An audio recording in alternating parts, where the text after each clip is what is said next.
Okay.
Here we There go. we go.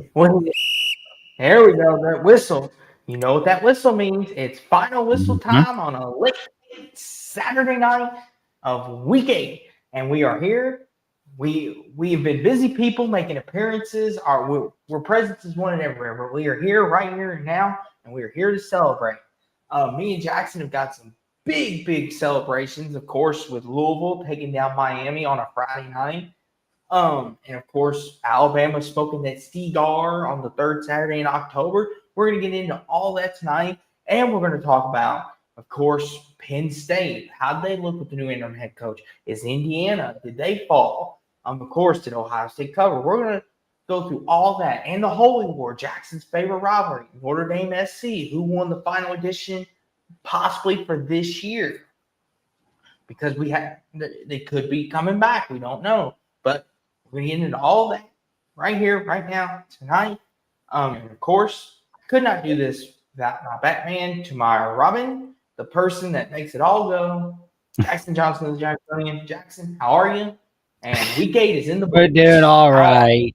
Well, we're sorry about the long wait. It was like, we were appearing on this show here and there and that show. It's like we're so sorry. We were busy people. We're sorry. We're sorry about that. We were kissing babies and signing autographs. And smoking cigars. Yes. And we weren't trying to leave y'all hitch. I promise. We were not leaving you all. But let's get into it, shall we, Jackson? Let's talk about these games and let's make this the fastest 30 minutes someone will ever see. East Carolina, Tulsa. Well, friend Robin, East Carolina had a great night, but Tulsa let that Oklahoma State win go to their heads. I swear. Yes, they did. I mean, good win for East Carolina. I mean, happy for them. They got it done. I mean, this was your typical, Thursday night game. Kind of the lower tier teams.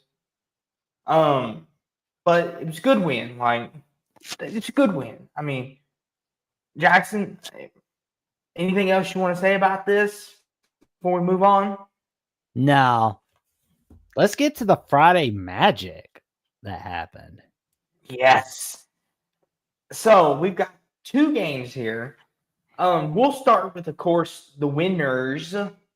See, Jackson, the Louisville Cardinals got it done going down to Miami, and we took that Howard Schnellenberger trophy. Did I? Yep, Howard Schnellenberger trophy. Yes, you did. It made Austin face freeze for a little bit. The Miami Hurricanes, like you've heard me warning a lot of people all season. And I'm back. Go for it. I'm so excited that face freeze. Go ahead, Jackson. Go ahead. Well, you heard me all throughout this show, all season so far, and on Pitt's analysis about Miami, expressing caution where it's like, oh, they got the big win over Notre Dame. Oh, let's pump the brakes a little bit. Oh, they dominated South Florida. Oh, they beat Florida. Oh, they smacked Florida State. And I was like, let's pump the brakes a little bit. I'm not saying I don't want to see Miami win an ACC title. That's not it. It's just Mario Cristobal tends to disappoint in games when a lot of people aren't watching. When all eyes are on Miami, they thrive. But when all eyes aren't on Miami, they fall apart. And they came up short against Louisville. I mean, throwing 4 picks, you're gonna lose. Of course, you're gonna be losing.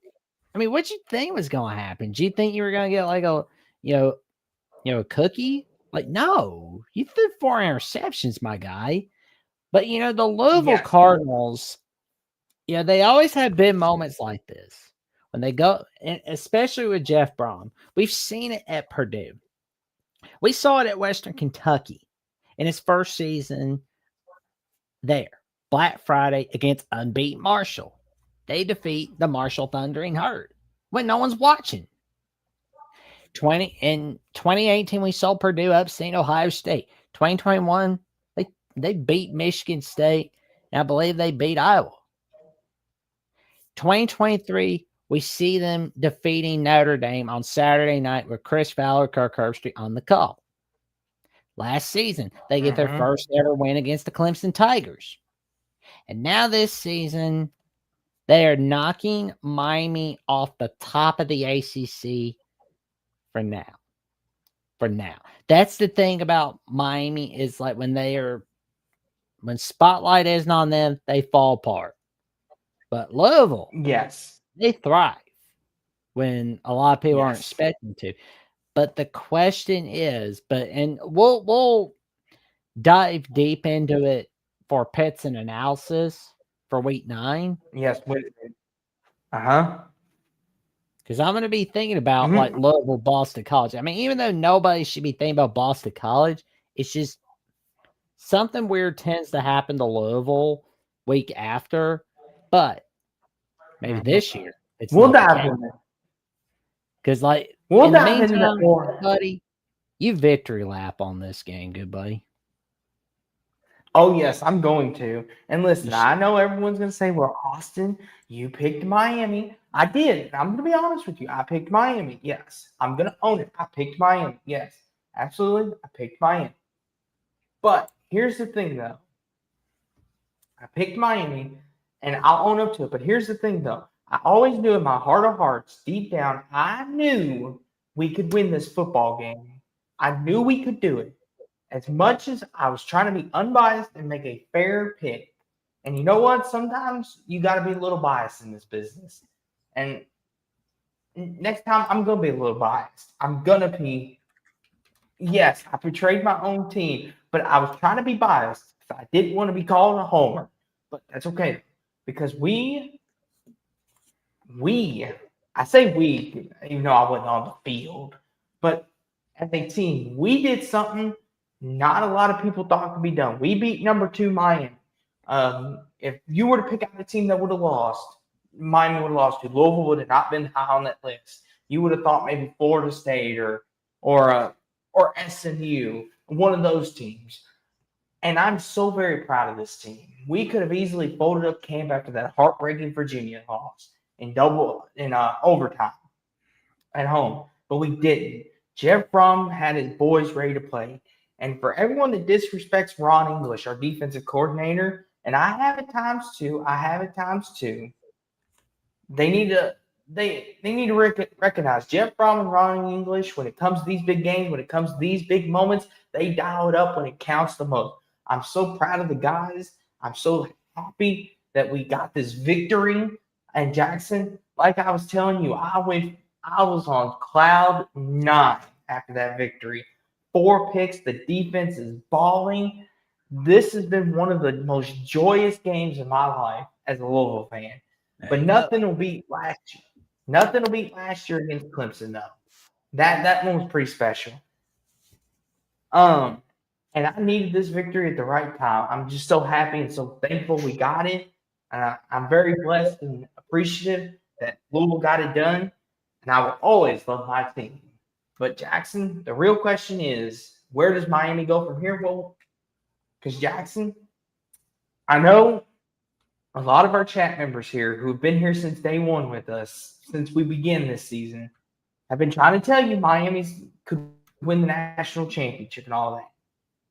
And you've always said, well, let's pump the brakes. Miami has been known. Did you expect this to happen, Jackson? Be honest with me. I figured it was going to happen sooner. I figured it's going to happen a little later, but I'll be honest with you. When I went on Locked On West Virginia Friday night, I had this being a toss-up. I told Mountaineer Paul that I would not be surprised if Louisville pulled off the upset over Miami. I had Miami winning 28-24, but I told the viewers of Locked On West Virginia, don't be surprised if you see Louisville upsetting Miami, because Miami does not do so well when the spotlight isn't all on them. And 1-2's asking, Austin, is your team the favorite to reach the ACC game? Be honest. No, the current favorite is Georgia Tech. They're the favorites currently because they're undefeated. Right now, Virginia has not Virginia Tech, of course. Virginia has that head-to-head win. So it's like even if Virginia loses to North Carolina next week, you may need Virginia to lose another conference game. But as I always tell people, don't put yourself in that position where you need somebody to win or lose for you. But I will say congrats on the fine upset victory over the Miami Hurricanes. Yes. Yes, I'm very blessed and happy, Jackson. Like I told you, I went from the highest to highs to the lowest to lows today, but that we'll leave that for the off-air stuff. It's okay, Steve. You're good. You're good, my guy. Like you're my guy. You know, you're good. Like no worries. Like it's okay. It's like we all buy into it. You know, when a lot of people are telling me you're hating on Miami, you don't want students to see. It's like that's not true. I've been begging for a Miami Florida State ACC title game rematch for the beginning. Like I've been wanting to see that so badly, but it's like I feel like neither one of those things are going to happen. And plus, I feel like Georgia Tech can win the ACC. Let's be honest. But that's just me. Yeah, we'll get to Georgia Tech in a little bit, but I will say, you know, we'll get there in a second. Yeah, Miami. I do think they're still in the top 10 because they're Miami. But I feel like if they were Wake Forest, they would be out of the top 10. But because they're Miami, I think that they're still in that top 10 for now. I mean, that win over Notre Dame is looking better by the minute. The win over South Florida is going to look better by the minute. The win over Florida's a disaster. I mean, they only win when Billy Napier is hearing that he's going to get fired the next day. Florida State, they're trash. They're a dumpster fire. Florida State is worse than hell right now. That is what Florida State is. But there again, we'll get to Florida State in a bit. Yes, but what a very fine win. And he said, you know, obviously is the ACC a one bid conference? Possibly. As long as Miami doesn't trip up along the way. If Miami's one loss, then it could be a 2-bid. But for right now, I would say they're 1 bid, and that's the champion. But, Jackson, let's get to another mighty fine upset. Nebraska Tim going Brando down and to Devin Minnesota. Gardner covering some Nebraska, Minnesota. Jackson, I picked Nebraska, and they do this to me. See, Jackson, I can't trust this team. See, people rag on me. They're like, oh, you're a Nebraska hater, Austin.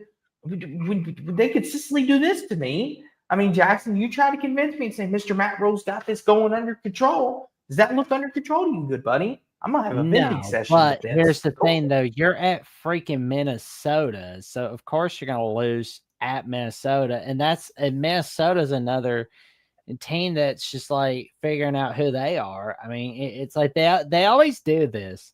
They lose the power non-conference game. Everybody gets nervous, throws the baby out with the bathwater, but then they're going to find a way to finish 8-4. Watch and see, because that's what's going to happen with Minnesota is, you know, they're going to finish 8-4 once again. I don't know why, but I mean, hell, they look like they could finish 9-3, and it's not because they look like a 9-3 team, but because of the fact, like the schedule afterwards. I mean, I don't think I see them winning at Iowa next week. They're certainly not going to beat Oregon, but Wisconsin is pitiful. Northwestern, although Northwestern's closer to bowl eligibility. Michigan State, I think Jonathan Smith is questioning his life decisions, really. That's what I think so. And I mean, as for Nebraska, This is they got Northwestern, of course. I don't know if they'll beat. I don't know if they'll beat USC. Like, which version of USC are we getting in that one? Then you gotta go to UCLA. yeah, There's no home field advantage. I mean, Penn State. I mean, they but just want to just UCLA. be done with 2025. And Real Iowa. fast, Jack. What? Real fast. UCLA is on a hot roll right now, Jackson. So I know you make fun of their home field advantage, but Mr. Prince Charming and Nico Lamolivo, or Amaliva, as people like to call him, I like to Leva, is on a roll right now. So I'm not even going to chalk that win up for Nebraska right now. Yeah, I'm like favor Nebraska, UCLA. UCLA looks like a toss up. I mean, I've got more faith in Nebraska possibly beating USC more than I do UCLA Yeah. right now. Yes, that's where I'm That's at with correct. it. Yes. But I mean, I do see a good finish for Nebraska for the 2025 season. I mean, I know like 2020, I know like Friday night was a bad night against Minnesota. And you got outran by Darius Taylor. Yes. Still though, I think both teams. I think Minnesota finishes the season at 8-4 somehow, and I think Nebraska, they're probably going to go 9-3. I think that's what's going to happen, but we'll know by next Saturday on whether that's going to be true or not. Because Dave is basically saying Nebraska might lose to Northwestern next week, but again, Nebraska's at home. We'll wait and see. I mean, I'm basically not surprised that Nebraska would lose to Minnesota because, like, I felt like this was going to happen in the preseason. Because, like, again, see, here's the thing. Dave, you could attest this. Like, Minnesota tends to do this. They tend to bring their A game on a Friday night, especially against the Nebraska. I mean, they lost their non-con game to Cal. I mean, they lost to North Carolina last year, but then like after that 2-2 start, I mean, yeah, they were lost to Michigan week 5. You had like Minnesota Governor Tim Kaine in attendance at the Big House, and then like at the fourth quarter, Minnesota stepped up their game. Now everybody likes to say Minnesota got their game stepping up against USC, but they had their game stepped up from the fourth quarter against Michigan last year to the rest of the 2024 season. I feel like something similar is coming for Minnesota. I feel like they're going to have another 8-4 season and probably end it with another bowl win, like the Duke's Mayo Bowl or another Holiday Bowl. Sorry, Dave. Tim Waltz. Like, I am so sorry. I need to not mix up the names. Yeah, Tim Waltz, Minnesota governor. Tim Kaine's, I think he's the Virginia senator. Thanks. Here's the thing, Jackson. This is what happens when you step at 1 a.m., good everyone. You mix up Here's names. the thing, Jackson. Here's the thing with this. Jackson, because I remember you trying to sell me on Nebraska. You were like, Nebraska? I kept telling you, oh, they're mediocrity. And I kept telling you this, Jackson, and you were like, no, good buddy, they're not mediocrity. Matt Rule's different. Jackson, even the voice of college football himself, Mark Rogers, it said last night when he went on the show that Nebraska is mediocrity.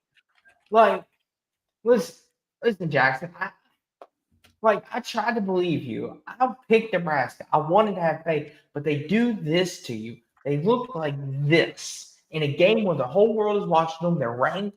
I get it. They went to Minnesota, tough place to play. PJ Fleck likes to roll the boats, all that good stuff. But it's still, if you are who you say you are, you should win this game. Kind of like with Miami. I mean, see, Jackson, I'm going to defer from now on. On any Nebraska game, I'm just going to be neutral. I'm not going to pick them to win or lose. I'm just going to stay right in the middle because this is ridiculous every single time. Go ahead. All right, let's get to North Carolina, California. I mean, yeah, Utah State, you beat San Jose State. Get out of here. Jackson's just like shoot. North Carolina Cal, Jackson Cal got it done. When Jackson, poor North Carolina, they can't catch a break, can they? That punch out that was the touchback. Jackson, is North Carolina going to miss a bowl game?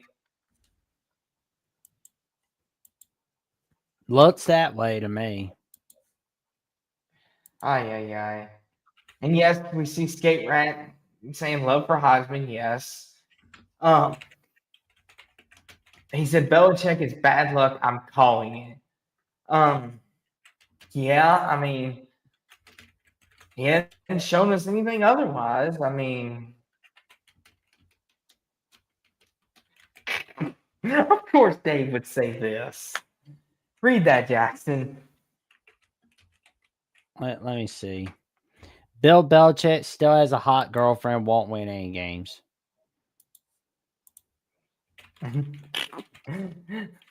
I mean, Jackson, North Carolina. I mean, they're in rough shape. I mean, but Cal, Jackson, they're 1 win away from going bowling. I mean, Jackson, I think we owe Cal an apology. They're better than we thought they were. Are they not? I mean, what do you think about this, Jackson? Is Jeff Wilcox stay? Oh, he's staying. I mean, oh yeah. I mean, and I think Bill Belichick. Unless it is. Mm-hmm. Hold on. Yeah, I believe that's what's gonna happen. Oh, sorry, I'm just responding to something in the chat. So, like Cal, they're looking pretty good. Like, if he decides he's unhappy at Cal, hell, we'll take him. We'll take him at Bama. You know, when nah, but in all seriousness, maybe LSU could use him. Oh no, we're gonna get into that here in just a second. I feel like it's gonna be one of them nights. We're gonna get in a BK argument again. But good win for Cal on a Friday night. Good for them. Now let's get to Saturday.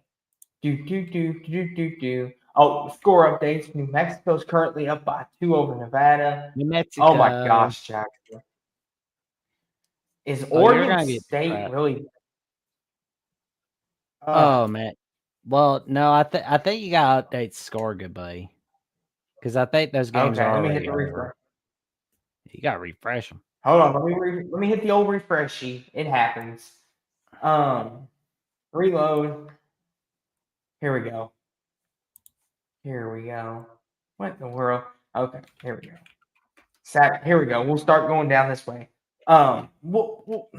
Since I hit the refresh, Ohio State, Jackson got it done against Wisconsin. Any nice words you'd like to say about the Buckeyes' performance? You beat a pitiful Wisconsin team. I mean, that's what you do. I mean, I think Wisconsin is done. It's over for them. So, Jackson, are you basically telling me Ohio State needs to shoot? Huh? The Ohio State needs to shoot. Yeah, shoot Ohio State. But we won't shoot at Indiana, Michigan State. Wait, Jackson? Steve Hummus, tell us what y'all think about Ohio State shutting out Wisconsin. He said best defense in football. I mean, hard to argue with that. I mean, they got the most proof in the pudding. I mean, A couple weeks ago, I would have said Penn State might have an argument, but golly, they've gone downhill. And Hummus said a D3 running back went for 522 yards. That's a all division record.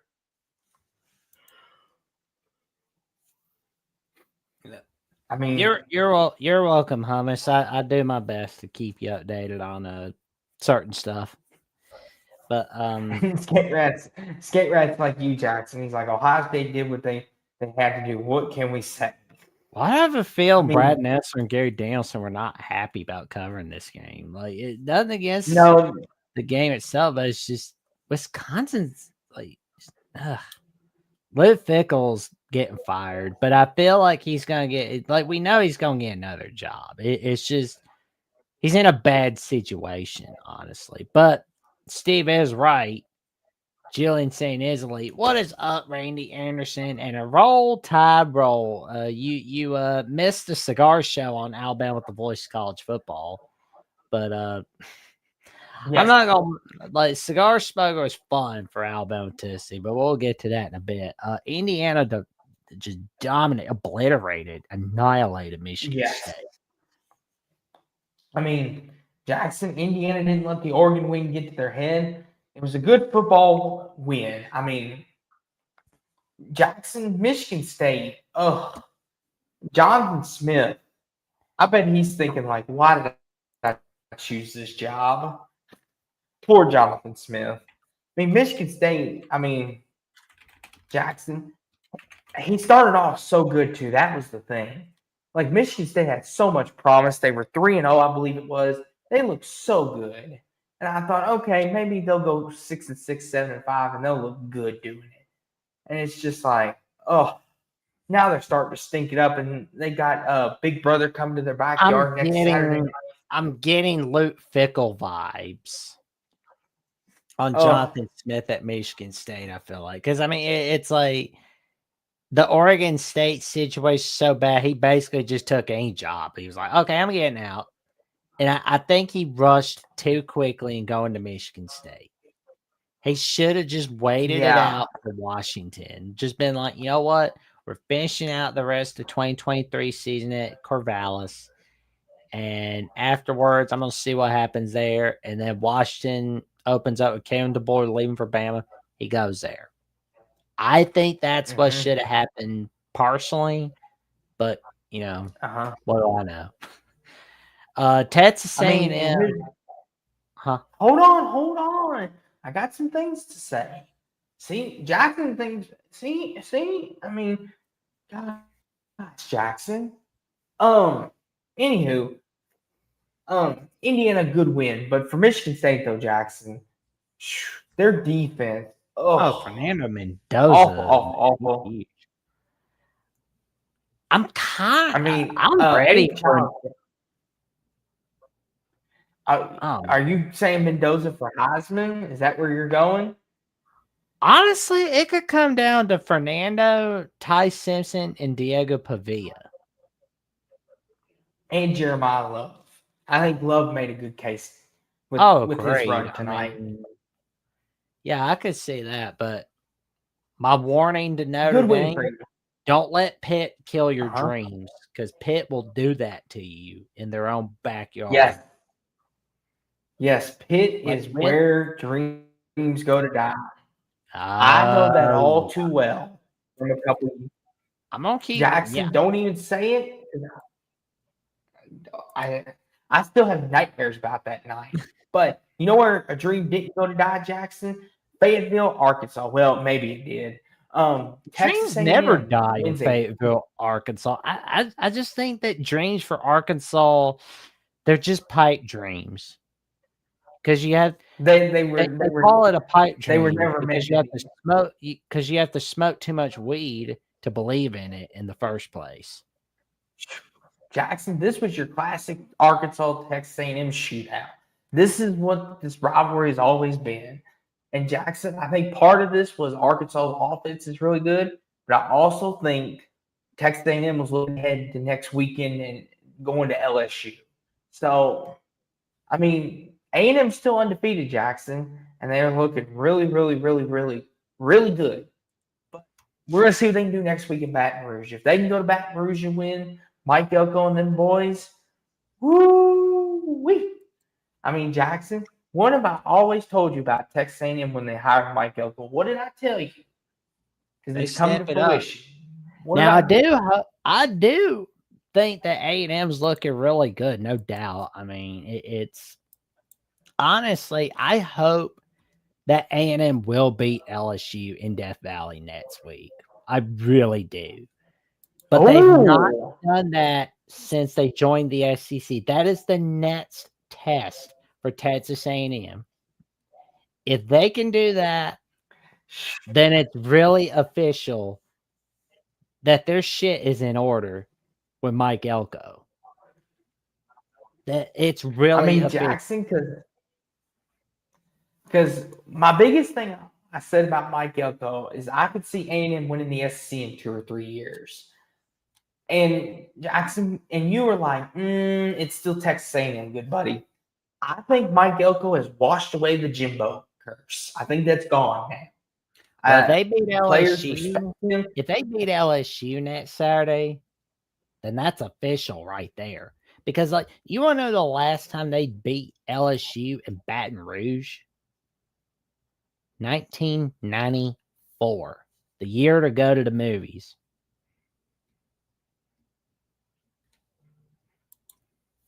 I mean, because I'm just going to tell you, I really would like to see A&M get it done against LSU in Baton Rouge. But it's just, we'll wait and see. We will wait and see what happens.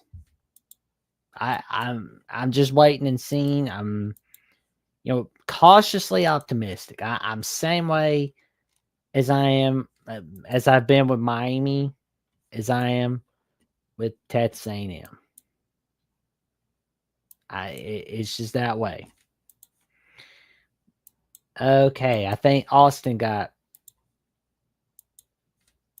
messed around with for a bit, so we'll kind of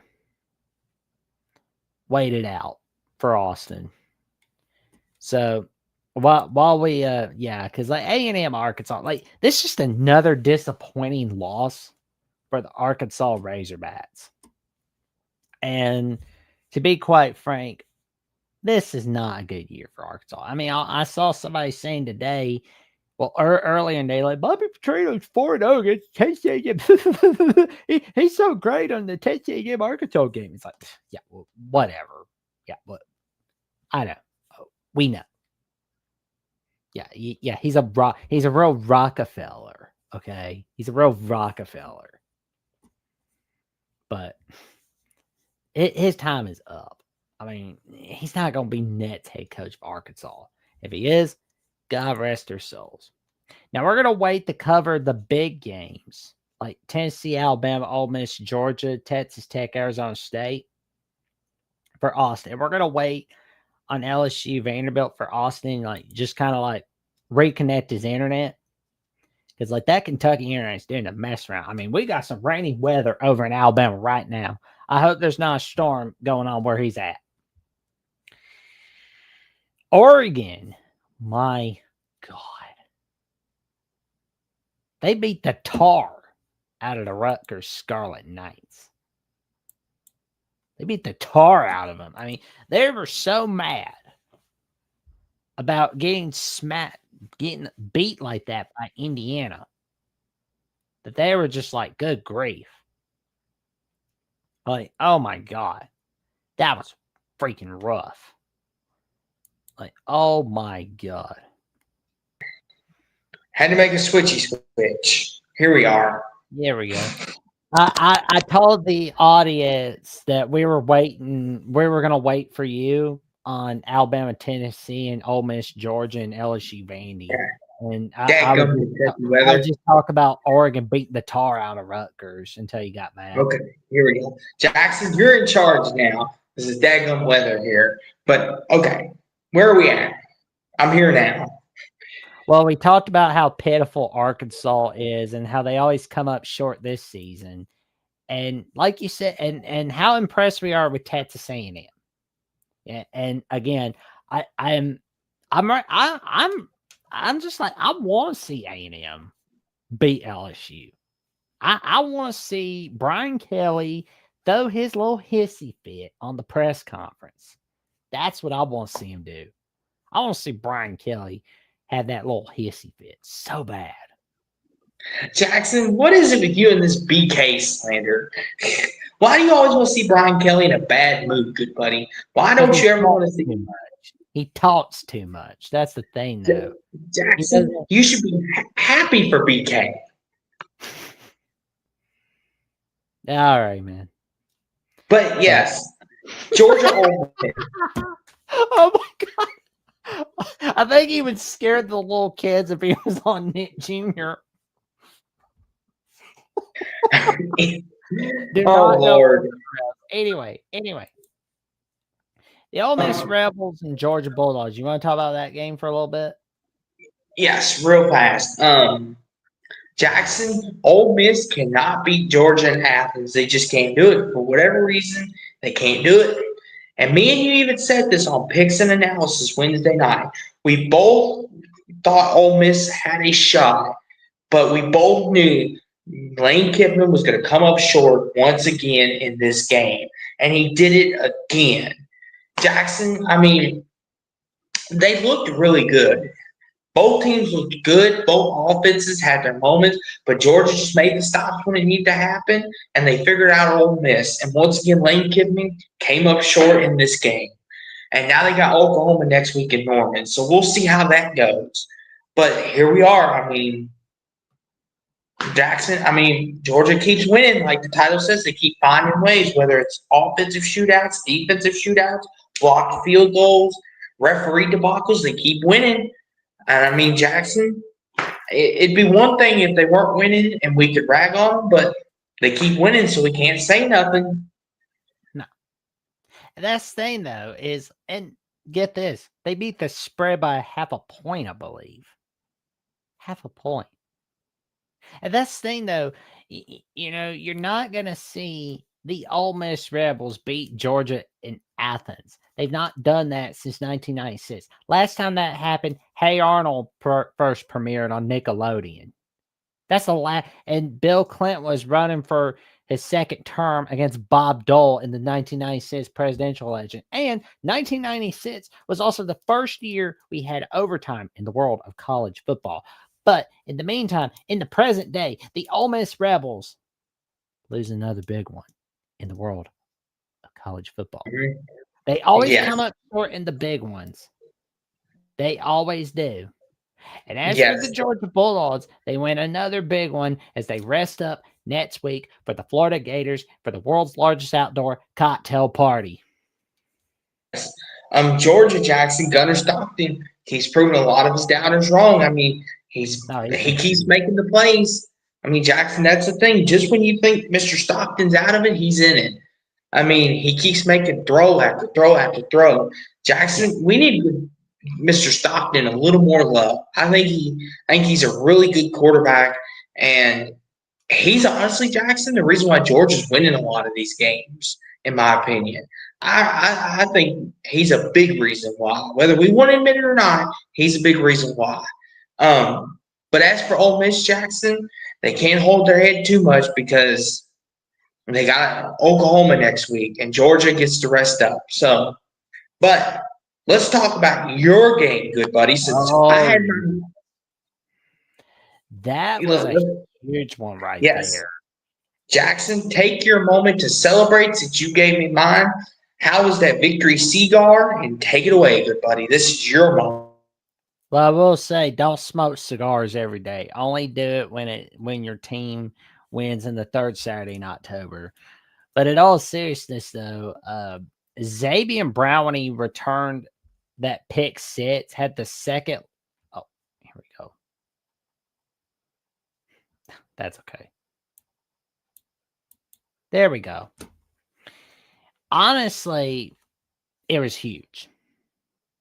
Another huge victory in Tuscaloosa. We got it done once again. Ty Simpson stepped up his game. Ryan Williams stepped it up with more big plays. I mean, all those people were saying, are we seeing, a sophomore slump and Ryan Williams? Like, no, it's fine. Relax. Ryan Williams is the same awesome guy that he is. And you saw Daniel Hill making huge plays. Yahtzee Pierre making those sacks, putting a stop to Aguilar. I mean, man, like Aguilar was running for his life quite a few times tonight on Saturday Night Football. No doubt about it. Now, we do have to do better at stopping the run. We do. But we do have to do better at that. But I will say something that I've been more impressed with as the weeks go on is the run game. Now, week 1, we didn't look good on the run game. But week 2, we looked decent. Week 3, decent. Week 5 against Georgia, awesome. 6 against Vandy, awesome. Missouri, and this week against Tennessee, we've been fantastic. And I can't wait to see what the run game is going to be more of it. I can't wait to see more of it when we see South Carolina next week, LSU in week 10. I mean, week 11. And Oklahoma is week 12 and on rivalry week against Auburn. Because I can tell you, we're going to be in for a wild ride. Oh, that would be pretty awesome, honestly, 1-2. BYU, Alabama in the CFP. I think I know who I would have on for Crimson Tide Live that week. I know I know not one but 2 guys for BYU week. So it's like, yes, you do. One of them I had on for the Jacksonian this week, and one of them I had on 2 years ago. I'll let you find that throughout my channel. I'll tell you that. I will say this, Jackson, about this game. This is a lot closer than the score indicated. I mean, Alabama did their thing, but Jackson, the Joey Aguilar pick 6 at the end of the half. Oh my goodness, that flipped this game on its head completely because Tennessee was going in to score. And I thought, okay, they're going to get this touchdown or at least kick a field goal. And it's 16-10 going into break. Maybe 16-14 if they get the score. And I'm thinking, okay, we got ourselves a ball game. Bama gets the ball to begin the third quarter, I believe it was. And then he threw that pick 6, Jackson. Out of all throws he could have made, he made that one. He made that one. But there's a bright side to that pick 6, man. Sean McDonough throwing out, getting all excited. Sean McDonough getting excited about Xavier. Oh, okay. I was like, I don't think Tennessee fans care about that, Jackson. No offense to your Sean McDonough there. I don't think they care. None taken. Like Tennessee, they were probably they can't get it done in Tuscaloosa, and they still cannot get it done on the road. And that's the thing that his Bobby Hill ran it. Tennessee is in panic time for their road to the return trip to the CFP. Because I'm going to tell you right now, they've got Oklahoma on November 1st. They got to really step it up. And guess what else they got to deal with? They got to deal with going to Gainesville for the week before rivalry week against Florida. And I know it's like, well, Florida's not so tough. They're not so tough. But guess what, though? Tennessee has not gotten into, like in Tuscaloosa, where the last time they won against Alabama in Tuscaloosa was in 2003, where it took 5 overtimes. They have not beaten Florida in Gainesville since 2003. That's bad right there. And especially if you see Billy Napier in another win or be fired game, you know what's going to happen. It's going to be Florida winning that one. And then on rivalry week, you got Vanderbilt, Tennessee. Vanderbilt looking pretty good. And I'm going to be honest with you. I'm seeing Vanderbilt as a playoff team at this point. We'll see why in a little bit. That is true. A lot of teams can't get it done in Tuscaloosa, no doubt. But this Tennessee team just cannot get it done in Athens. They cannot get it done in Tuscaloosa. but they cannot get it done in Gainesville as well. Now, if they can't get it done in Gainesville, you're going to see a lot of people kind of going at Tennessee for a little bit. I mean, here's the thing too, Jackson. I mean, it's very rare that Alabama gets beat at home anyway. So I know you're making fun of Tennessee and you're having fun with them, and you should. Tonight's your night for that. But Jackson, realistically, how many teams can legitimately go to Tuscaloosa and win? Maybe one, and that's Georgia, and maybe Texas. Not a whole lot of people can. That's for sure. Like, nobody's going to expect you to win in Tuscaloosa, but you are going to be expected to win in Gainesville. And can this Tennessee team do that? That's going to be the question there. Yeah. Well, we're going to find out because Jackson, as you said, they can't seem to get it done in Gainesville. But this is a great win for the Crimson Tide, Jackson. And Jackson, Ryan Williams, this is where I want to see. He had a tremendous showing tonight. This is the Ryan Williams I know and I saw last year that I predicted would be in the finals for the Heisman. This is the Ryan Williams I know will be an NFL wide receiver one on Sundays. This is the Ryan Williams I want to see going forward. I hope whatever mental juju was clogging his brain, hopefully he got that out of his system, and hopefully he's ready to go. As Jackson, he continues to play like this, Bama is going to be dangerous. Texas Tech, Jackson, I told you, Arizona State in the desert. I tried to tell everybody. Jackson, I'm going to say this. Book me a flight to Vegas. Yeah. I mean, because it didn't surprise me, honestly, especially when I was hearing about Sam Leavitt returning for Arizona State this week. Told me right then and there something was going to happen to Tech. And we're in a world, Jackson, in the Big 12 where anybody can beat anybody on any given Saturday. I mean, it will not surprise me.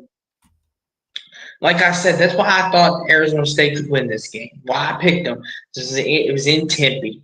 And Sam Leavitt was back. And Jordan Tyson, the All-American receiver, he had a humongous part in this game. He made 2 big catches down the stretch. And like 1-2 says, Sam Leavitt proves his value. Yes, Sam Leavitt, he's the guy if Arizona State's going to win the Big 12. They still got that right in front of them if they want it. Oh, if they want to be a playoff team, he's right there. Very, very good win. Of course, Oregon beating Rutgers, that's no shock. Shoot. Yeah, I mean, I already talked about Oregon Rutgers, no worries. But yes, LSU Vanderbilt, this is the first time since 1950 that Vanderbilt is 6-1, and this is their first win against LSU since 1990. How about that? Jackson, I never thought I would say this, but Vanderbilt might win the SEC. I might pick Vandy to win the whole conference. Because Jackson, I'm loving me some Diego Pavia. I mean, Jackson, I picked LSU to win this game. I never thought there was a chance that they could win this game. But Jackson, all that stuff that Diego said. I think I picked Vanderbilt on Wednesday, right? Yes, you did. You picked the upset. You picked the upset, and here's the thing. It wasn't even an upset. That's the thing, though. Vanderbilt was favored in this game. They were 2.5 favorite. That was the first time, basically ever, they were favored against a top 10 opponent. Which kind of shocked me, to be honest, that they were favored over top 10 LSU. But now we see why, Jackson. And this whole preseason talk of Diego saying to everyone, "Oh, we're going to win a national championship. You'll see in January. We're going to win a national championship." And people were just you got to admire the kid's moxie, but that's not going to happen. Jackson, legit. If Vandy keeps winning, Jackson, they might make the playoffs, and they'll be in the field to win the whole thing. Could you imagine a world, Jackson, where Vanderbilt wins the national championship? Could you imagine that world? Think about that, Jackson. If I tell you in January Your 2025-26 national champions are the Vanderbilt Commodores. What's your first thought going to be? What the heck kind of world are we in? Yeah, I'd be like, wow, things are kind of sinking in. I mean, about the same world that we're in when the Texas Rangers won the 2023 World Series. But DC Scayer says, thank you for shutting up Vandy LSU fans about Kelly. One tweet says, Brian Kelly's a poor man's James Franklin. Kelly got outcoached by his former assistant. Hope Freeman can do the same to him in the playoffs. That is if LSU's even getting to the playoffs. I don't see it. And LSU, I mean, you think you saw Penn State pissed off? Oh, you're going to see LSU pissed off, foaming at the mouth at Brian Kelly, as well as they should. Because I'm telling you, like, Jimbo Fisher vibes in Baton Rouge. And I'm telling you, LSU is going to be really disappointed. And I was like, yeah, this is not a team that is ever going to win an SC title. This is not a team that's ever going to go to the playoffs under Brian Kelly. It is not going to happen. You're not going to see it. Jackson, I want to sit here and argue with you tonight, but I don't have the energy. This is the second straight year you've had to eat crow on this, good buddy. I know, right? I mean, I'm just going to eat the crow. Let's talk about Georgia Tech, dude. Let's move on. Good job. Right? For the first time since 1966, Georgia Tech is 7-0. That's cool right there. 1966 was the last year of the Bobby Dodd era for Georgia Tech, and their third year as an FBS independent after they left the SEC in 1963. But yeah, I mean, 100% won too. I mean, like Duke always disappoints against top 25 teams under Manny Diaz. That's why I'm kind of like, don't get hyped up too much about Manny Diaz. You're going to be disappointed. You're going to be disappointed. I'm telling you, man, like Penn State is probably hoping they don't get him. They're hoping they go. Because, like, do you know what Penn State getting Manny Diaz would be like? It would be like Nebraska getting Mike Riley. It would not end well. Here's the thing with Manny Diaz, Jackson. He's a great defensive coordinator, because he was a defensive coordinator at Penn State, for a matter of fact. And that's what his calling card is, Jackson, what he's built his resume off of. He can build a defense. The problem with Duke is, Jackson, is they beat themselves today. I understand you're excited about Georgia Tech, and you should be. Georgia Tech's a good football team. But Duke was going in to score, and then they fumble it, like what happened with Carolina on Friday. And that flipped the game on its head. Because if Duke goes in and scores first, it's 7-0, and we're looking at a whole other ballgame. But because of that fumble, it flipped the momentum back in Georgia Tech's favor. Duke should have won this game. They should have had it, but they let it go. And once again, Jackson, Manny Diaz comes up short in the big game, kind of like Brian Kelly. But, I mean, yes, and like Dave Winston says, you don't score until you score. Exactly. Duke thought they were going in to score, and they didn't score. So, yeah. But good win for Georgia Tech. They're the front runners for the ACC right now. How long that will last, I don't know. But they're playing some really good football. Jackson, I know this had to be a sad, bittersweet night for you, because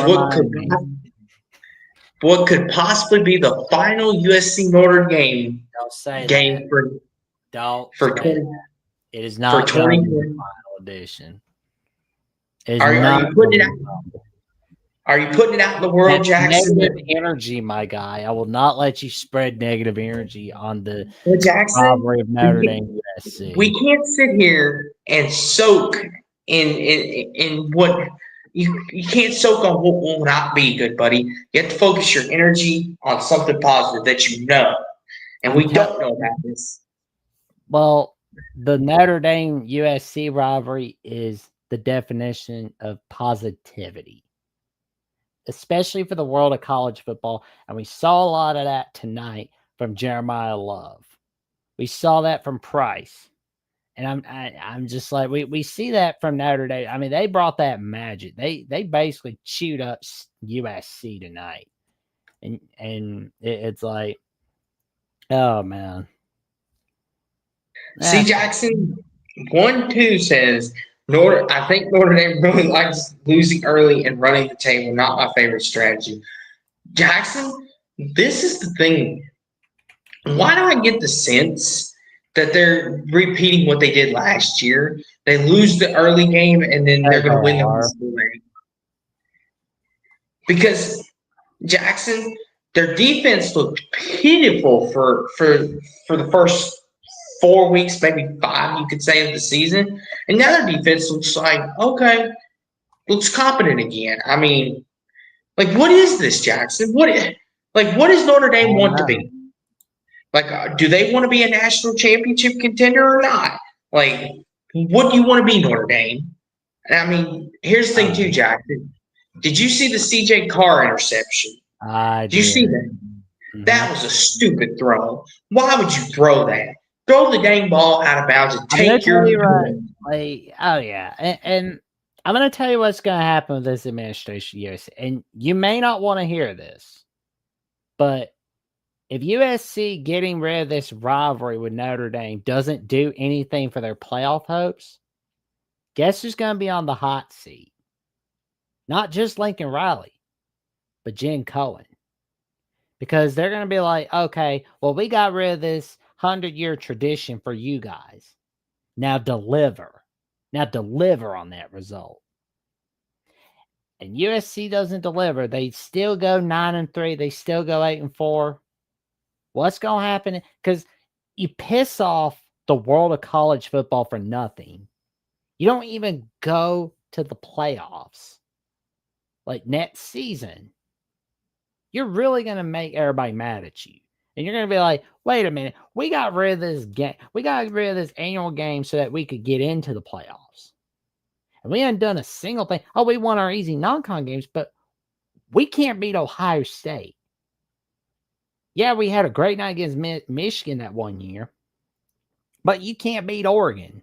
You can't win these big games in conference play. You can't blame that on Notre Dame. Because like people might get mad. I might be unpopular now for saying that, and that's okay. But getting rid of the Notre Dame game is not going to help USC get into the playoffs like everybody thinks it will.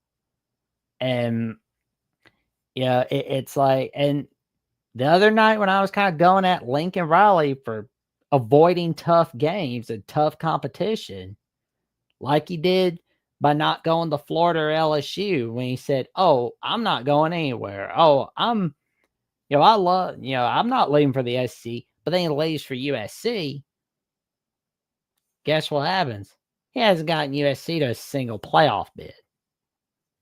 And I don't think he's going to. You thought you saw disappointment with Penn State and James Franklin. Or you're about to see a belt-to-ass disappointment with Lincoln Riley and USC. And that's what's going to happen, my friend. I mean, Lincoln Riley does not like getting his ass beat. And that's just what I think. You think if you just pat in like 4 or 5 cupcakes or whatever, you're going to be good to go. But you're not. I mean, yeah, you had a great week against Michigan. But you didn't have a good night against Notre Dame. Yeah, you won 2022, but you lost 3 straight against Notre Dame. That's a bad look right there. And I mean, that's the same crap that Florida pulled in the late 80s with Miami. It's like, well, I mean, the SEC, BS. You got scared getting your ass beat by Miami is what it is. Just say you don't want to get your ass beat. I mean, like that whole thing about, well, we have to travel to Indiana, and that's Notre Dame's fault. How's that Notre Dame's fault? You knew what you were getting into when you joined the Big Ten. You knew what you were getting into. That's not Notre Dame's fault. Be a man, be a grown-ass man, and tell the commissioner, hey, heads up, the week that we got to travel to South Bend, the week before that or the week afterwards, can we have USC Purdue scheduled for the week after, the week before? And that goes for the same thing with USC Indiana. Do that. And same thing like for Notre Dame USC, you know?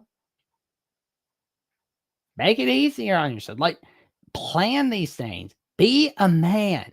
Be a man. But here's the problem, Jackson, and not to go too down from the rabbit hole because we still got plenty of games to talk about. Yep. But Gene Cohen and Lincoln Riley don't believe in the value of this game, Jackson. Rivalry games don't have value anymore to a lot of people. Believe it or not, Jackson. They should. Listen, I don't want to get on no tangent. I'm going to give Notre Dame their flowers. They did a great job. Jeremiah Love did a great job tonight, and Price too. Got to give him some credit. And the O-line held up. But Jackson, nobody sees the value in these rivalry games anymore. And if USC could play 4 cupcakes and get away with it, they will do that instead of I'm at the point where I just don't care whose fault it is. I don't care if it's USC's fault or Notre Dame's fault. I want it to be every year. I want it to be annual, not just for me, but for Notre Dame Nation, for USC Nation, for the whole United States of America. Here's the thing, Jackson. To real fast, Jackson. Actually, Jackson. USC fans are kind of, most of them are glad that could possibly be going away. It's the Notre Dame fans that want to keep it. That's the thing that's interesting about it. And the reason why about that, the USC fans, like some of them, don't see the value of getting rid of it, and eventually it's gonna get real split. If USC doesn't make the playoffs, if they don't in 2026, I'm gonna tell you right now, the majority of them being all for getting rid of that Notre Dame game, they're gonna be real pissed at Lincoln Riley and Jen Cohen. They're going to be real pissed at him. That I can personally guarantee. But if they get in the playoffs, they'll be like, "Oh, that was a smart strategy. Thanks, Jen. Thanks, Lincoln." In Jackson, but it'll make you sad. But speaking of making people sad, Jackson, poor South Carolina got so much preseason hype and then get absolutely mollywopped by Oklahoma. Ay. You want to say anything about Oklahoma SC, Jackson? SC Junior, some people like to call it, South Carolina? South Carolina, man, they look bad today. But Oklahoma looked better this week. And we're going to find out whether they're going to go back to doing well next week and the week after. Because they got Ole Miss and they got Tennessee. Next 2 weeks, it's going to be a wild ride. If they can win those 2 games, they'll be good. And of course, they've got afterwards, they've got Missouri and they got LSU. Those 2 weeks after Alabama are easier for Oklahoma because I believe they can beat Missouri. And I'm damn sure believe they can beat LSU. This is true. I mean, good win for Oklahoma. Now, shoot. What's our next game, good buddy? Well, we've got – oh, that's right. I'm in control of the thing. The Holy War. Yeah. Yes, the Holy War. This game is back. Jackson, you don't have to worry about going away from. They're going to play this game for a bit. So at least you'll get to enjoy the Holy War. Yeah, you're in charge tonight, all of a sudden, Jackson. So you're in controls here. But this is a great win for BYU. Jackson, I got to give it to them. And 1-2 says don't sleep on BYU. I mean, BYU's a really good football team. Their next 3 games, though, Iowa State, Texas Tech, coming up. They've got some tough games on the schedule coming up, and they're all 3 road games. So we're going to find out what this team is made of and what they can do when it counts on the road. But Barry Bachmeyer and company looked good. And Jackson, the Holy War is back and it's in business. This was a very good game. Here we go. Top-notch victory by the Cougars. Missouri. Oh, my God. Yeah, he freezes. I can't believe this, Jackson. How did Auburn lose this game? They had it.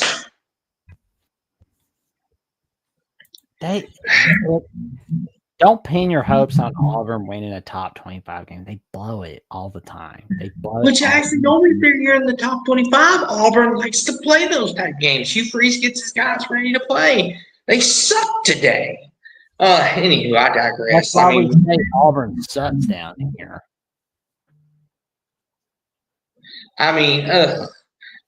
Yeah, Washington State Jackson almost spoiled Virginia's season. But they didn't. Jackson, are we a little too hard on the Cougars of Washington State? Are they better than we think they are? Are we a little too hard on them? No, I feel like Washington State just comes up short, unfortunately. But Virginia's surviving. Good for them. They didn't lose to off their bye weeks. So that helps for a while. South Florida getting dominance. Good. Shoot. You Jackson. This game more than you were a few others, I believe, right? Yes, I was watching this game because I picked Kentucky and I almost had it too, Jackson. I almost had it. I knew this was coming. I was like, I remember you telling me, Jackson, Wednesday night. I said, Kentucky being Texas. Good grief. You picked Texas, Jackson, but you picked them, I think, by 3 scores. And I was like, no. Because Jackson, this is what Mark Stoops does. He always wins that one game or comes close to winning that one game that he shouldn't. And everyone's like, Kentucky should have been lost by 3 touchdowns. And I'm like, no, they're not. They're going to play Texas tough. They're coming off a rivalry game. And Mark Stoops is going to try to win this to save his job. And they almost did, Jackson. They could have averted that 4th and goal in overtime. Oh, I was so close. Oh, so close. That was my upset of the week. But good win for Texas. Arch company got it done. Jackson, the special teams and defense is what won Texas' game. Arch made a couple clutch throws, but it was the defense and special teams tonight. Texas can thank them for that. Well, you'll never guess who is the interim coach for UAB today. Alex Morton. Yes, Alex Morton. And they upset Memphis. Thus, Jackson potentially stopping game day from coming to Memphis next weekend. But I really don't care where game day is going, but I'm okay with it being in like Baton Rouge, Louisiana at this point. It's like you go wherever you want to go. Yeah, Filter, good buddy. Filter. Business transaction. Filter. Yeah, I know. It's like Cincinnati, Jackson. You want to have some filter on this, or you want to shoo them off? Oklahoma State. Like they're dead already. Stop it. They're dead already. Jackson, Michigan getting a big victory over Washington in the Big House. Oh my God! Like Jordan Marshall stepped up, and Jackson another Marshall brother stepped up. Zach Marshall. Like, oh my God! Now, Jackson Marshall stepped it up. I'm gonna get you with this one. You picked Washington. So to all of Jackson's Michigan followers out there, to his Michigan followers, get your man here.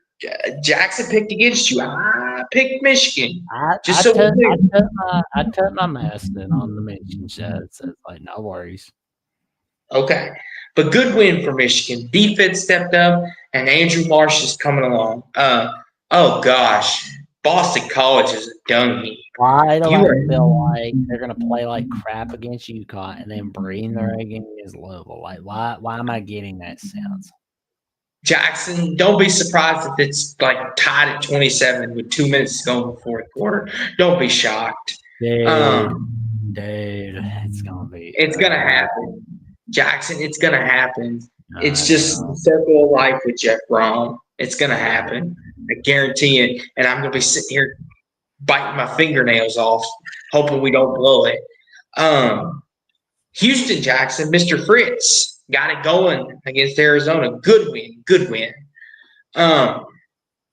TCU, Jackson, what a thriller in the rivalry.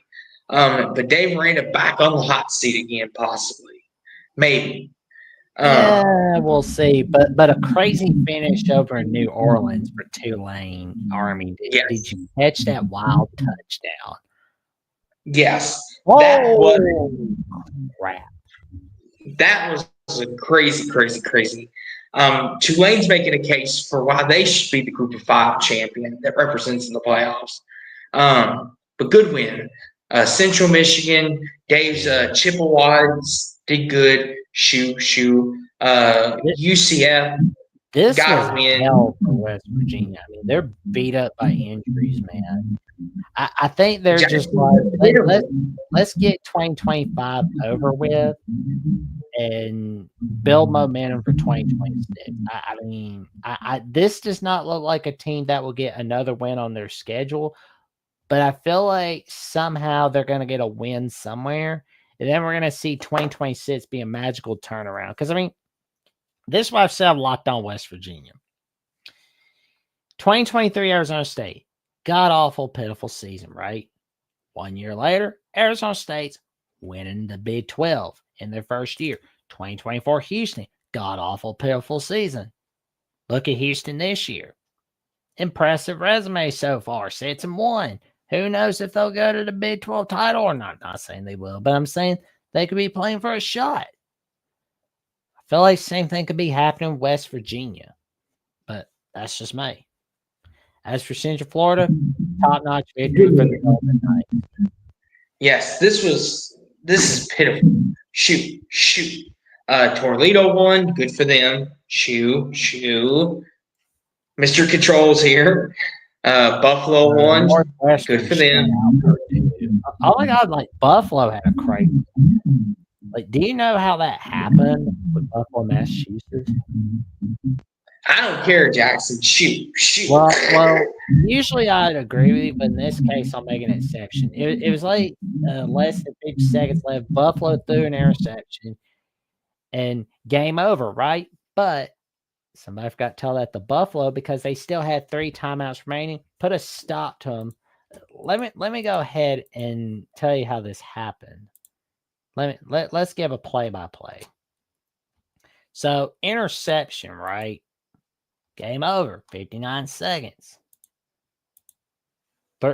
Stop, 3 and out, and then you see a punt, and then you see like Buffalo making a 22-yard drive in 4 plays, 50 yards. I mean, Taquan Robertson making those huge passes to Gathings and McMillan. And then that 16-yard touchdown pass to Taquan Robertson. That was huge in and of itself. I mean, oh my God, like I'm impressed with what Buffalo did today. I mean, we all say no one circles the wagons like the Buffalo Bills. Well, in this case, no one circles the wagons like the Buffalo Bulls. And it's a good win for them. Now shoot. Northwestern, shoe. SMU is up. Clemson, Georgia Tech, and Virginia. And the ACC. Clemson's a dung heap, Jackson. What the heck? I'm so disappointed. Anywho, shoot. But impressive win for SMU. Yes, I'll give it to them, Jackson. They haven't lost in conference play in almost 3 years, I think they said. So good for them. But Clemson is pitiful. They were overhyped and overranked in the preseason. Well, and Cade Klubnik was hurt, didn't play today. Yes. Boise State got it done. We both predicted that. Boise State at home. They're a tough team to play. Got it done. Good for them. Coastal Carolina got it done against App State. See, and about like Boise State, I gotta be honest. Like, I feel like they're gonna win the Mount West in their final year in the Mount West. It's like I think so too. And when people were shutting them down after they lost South Florida, it's like, look, you gotta remember one thing: they're still gonna dominate the Mount West in their final year of the Mount West. And they're going to be dominating the Pac-12 or whatever's left of it when they join. I mean, that's what's going to happen. And, I guess the shitter was full for Dan Mullen today. Good win for Boise, though. Bob Chesney, James Madison looking good. Somebody needs to hit him up for the job, I swear. Yes, if you want to get a guy that you're going to win big games with, but you're not getting a big name, but you're getting a winner. Go the Bob Chesney route. Jackson, you going in the weeds tonight. Normally you'd be shooing all this away, and I'd be telling you, whoa, but we're the opposite tonight.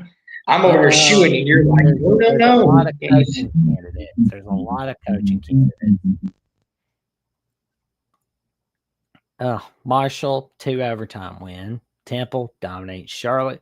Ball State dominate Akron. Ohio dominate Northern Illinois. What the hell's happened in Northern Illinois?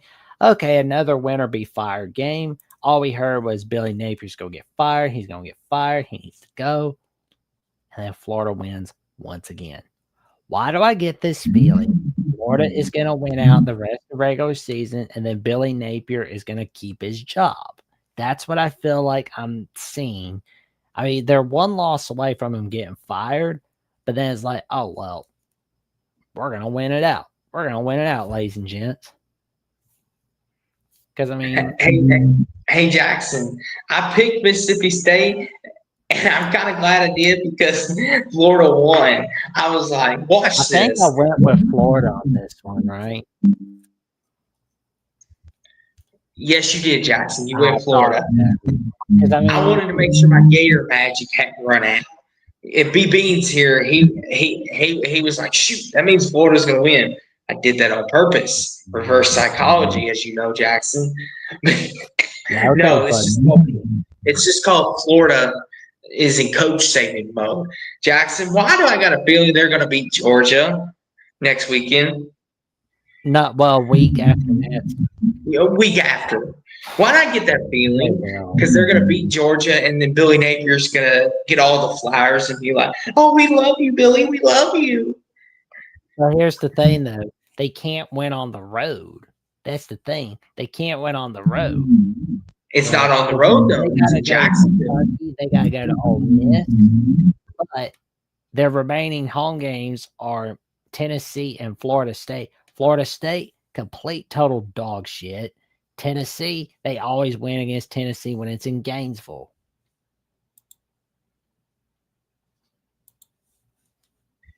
That's true. Very true. Very true.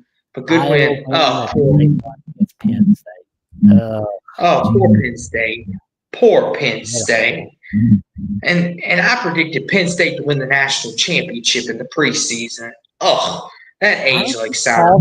I mean, I know they felt, but I always just make sure don't pick teams that feel good.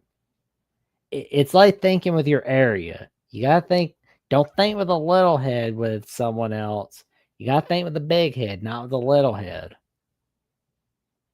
Penn State did that with everybody. I didn't fall for it because I was like, they're not going to win it all. They're not even going to win the Big Ten. Jackson, I bought the They returned all their starters. They brought all their defense back, and they let me down. In the hype, my guy. Like, don't find the hype so much. I should have. Rug, man. Don't like. They say stay away from weed. Stay away from hype on uncertainty. Yes. Next year, Jackson, I'm going to pick Penn State to win 7 games, and then they'll surprise me. But good win for Iowa, though. Or always make sure you've got Phil Still magazines on standby. Yes. Prince Charming, Jackson, Jerry Newhouse, and UCLA playing some really good football. And Jackson, if they win out, they're in the Big Ten title game. I wouldn't go that far. They're not going to win out. That's not happening. Jackson, I don't know. You know what they say, Jackson, anything can happen on any given Saturday. That's not. Hey, Jackson, we thought Penn State was going to kill them, but guess what? They beat Penn State. Who says they can't beat Indiana? Who says they can't beat Ohio State, Jackson? Okay, then put money on it. Oh, Steve is like, he's out. I didn't even know Steve was still here. Then put money on UCLA beating Indiana. Put that money out, man. You know what, Jackson? Here's what I'll do for you. Here's what I'll do. You know what, Jackson? I'll think about this. Go to bed. Go to bed, guys. Louisville brought their basketball pom poms to a CFP game for an advantage. Here's what I do, Jackson. I will give you $100 super chat if UCLA does not win out the rest of the way. Okay, you're on. I'm still going to lose $100 in super chats. If UCLA wins out, I will send you $100. If UCLA wins out, you'll do what? I'll send you $100 your way, good buddy. Okay, we'll make a profit out of it. If UCLA does not win out, I'll send Jackson $100 in super chat to the Alabama channel. But if I win, Jackson sending it my way. So this is going to get interesting. There we go. UCLA, don't let me down. Win out, please, please, please, please. But good win, good win. Hawaii, that's pitiful. Oh well, Hawaii's bowl eligible. Good for them. Good for them. Chang's looking like a great coach, man. Poor Syracuse. Hell out of Syracuse. I mean, stop beating out on Syracuse, everybody. They lost their QB. New Mexico won. Did Oregon State finally win, Jackson? Let's talk about that real fast. Yeah. Yes, they did. Thank God. Oregon State. And then, of course, our last game of the evening, Jackson, Florida State.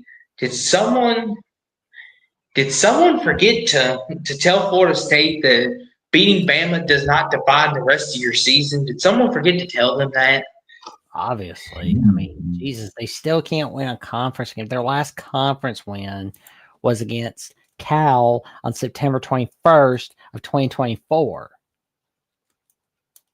Oh, we beat Bama. Like, yeah, shut up.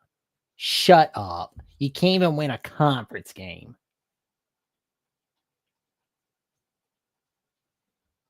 That's how you know it's late at night, folks. I mean, we need to have the conversation if it's time to fire Mike Norvell. I mean, you can't do that with your team. You can't just think like your season's all good because you won in week 1.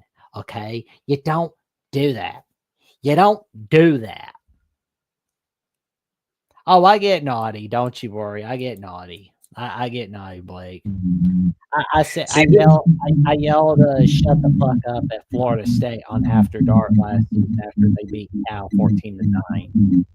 It's actually early morning, Austin.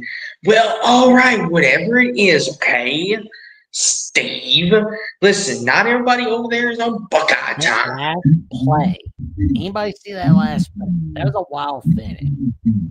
I mean, that. Yes. Like for me, yes. I think he was in, but at the same time, oh my God, like Florida State just throwing the towel for Jackson already. But Jackson, you want to know who's not throwing in the towel, and that is Alabama football. That's right, Alabama football did not throw in the towel. They're winning their game. We didn't do that. We didn't because it was like, I told everybody on Alabama at the Voice College Football week 1, and I even went on Michigan at the Voice College Football for the Michigan New Mexico postgame show. When TJ Ronan himself asked me, "What do you think is how you feel about Kellen DeBoer?" I'm like, I'm still all right with him. He's good in my book. I get that they lost Florida State, but everybody's throwing the baby out with the bathwater after week 1. You don't throw the baby out with the bathwater after week 1, and you damn sure don't throw the cart in before the horse after a week 1 victory. I think it's completely dumb to do that. You don't do that. And we said it all right here on Alabama at the Voice College Football. You heard me say it here when people were down and out, and I was getting numerous text messages, numerous calls. You need to be calling out accountable. You need to be calling him. I was like, no, I don't. No, I don't. Oh, but everybody else did. I don't care what everybody else is doing. I'm doing what I'm doing. I'm sticking by my coach. Now, if he's like grab ass in the secretary, or if he's acting bad, or if the players are acting naughty with cheerleaders when they really shouldn't be at like 2 o'clock in the morning, and he's not doing anything, then okay. If staff members are like doing stupid things to get out of coaching, then okay. But I stuck by Kalen DeBoer when a lot of people weren't, and it's paying off. It's paying off. All those people saying, it's like, no, it's fine. Yeah, because I mean, and Blake, I'm gonna be honest. I don't think they should fire Josh Heupel. I don't think they should. No, because you got to remember where you were with Jeremy Pruitt. Like, it sucked with Pruitt. Let that feeling get to you for a little bit. Now, I know Heupel can't win on the road, usually. But if you're going to fire Josh Heupel, make sure you've got a plan. Yeah, that's usually my quote from time to time. Yeah. You'll learn. Cheerleaders. Yeah, man. Here's the thing. You'll learn as you watch our show over time. We've got famous quotes. Jackson's is throw the cart in for the horse, the baby with the bathwater. Mine is when I get the Gators, give me the Gators. Or I'll say something along the lines of, I don't have as many as Jackson, but we're very famous quote people around here. But with that being said, though, Jackson, Jeff Brown in Tennessee. Oh, don't you put that out there. Just that, I'll block you. Well, listen, what I would be buying with $100? That's what I always say, Jackson. You and Jeff have to split that. I don't know. I mean, it's like I would be. I'd figure it out. But yeah, you can check me out on Alabama Boys College Football, where Jeffrey not only talks sports and myself are creating magic over there, or at least we try to, especially on Monday night, 7 p.m. Eastern Time, where we will be joined by Lucas Hill from South Carolina at the Voice College Football. And Tuesday night on Alabama Primetime Live, I will be joined by Brody Smith from Crimson Coverage once again to discuss the recruiting updates for 2026 and 2027, and even for 2028. And then Thursday night is the Alabama Call-In Show, as Jeffrey and I take your calls on the Crimson Tide. Plus, you can check out the Alabama-Tennessee post-game show, where I had one of these. Yeah, I've smoked one cigar too much, so it's like, no, I'm not messing with that. Yes, Austin does have a channel, as a matter of fact. Let me go ahead and find it. Let me go get it.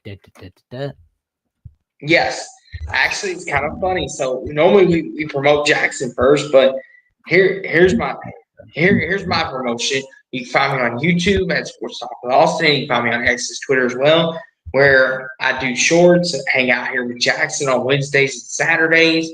Well, early Sunday morning now for a lot of people, but we're here throughout the season and so much more. And I do a whole lot of other good stuff as well. And you can also find Jackson on his YouTube channel as well at Jackson Johnson 979, where he's got a lot of good episodes coming, which he will tell you about in just a second. He's almost to episode 84 with an old friend coming on. Yes. And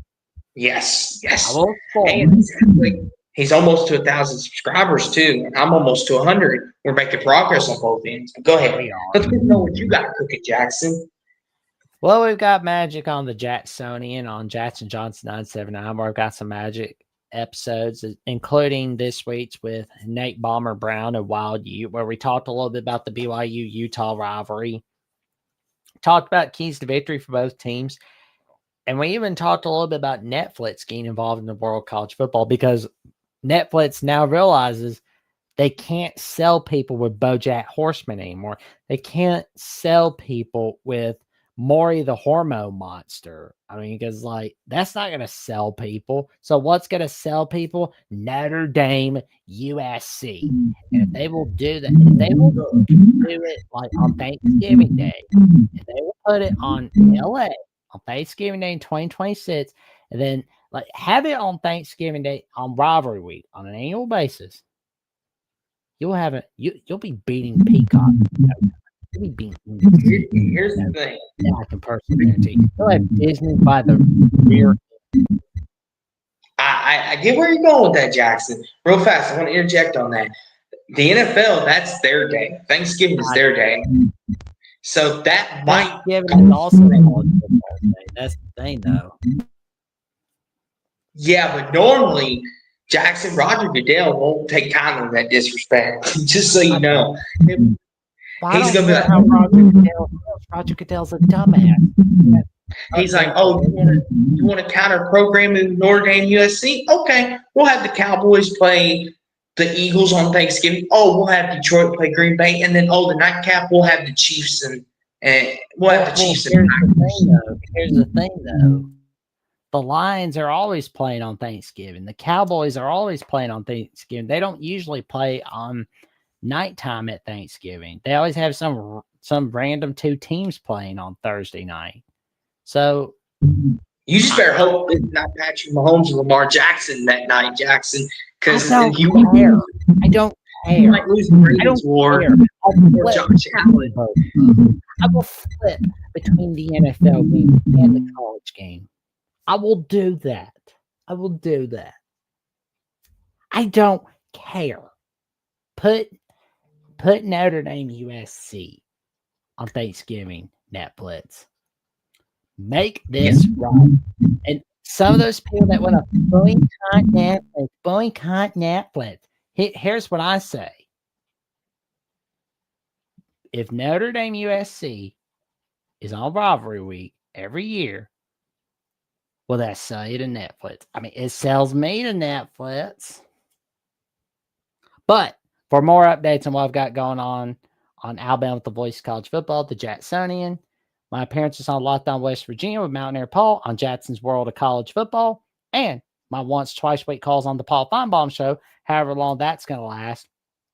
Check them out on Jacksonville CFB on @/Twitter and on Instagram with Jats5433908, where I've got magic on there as well.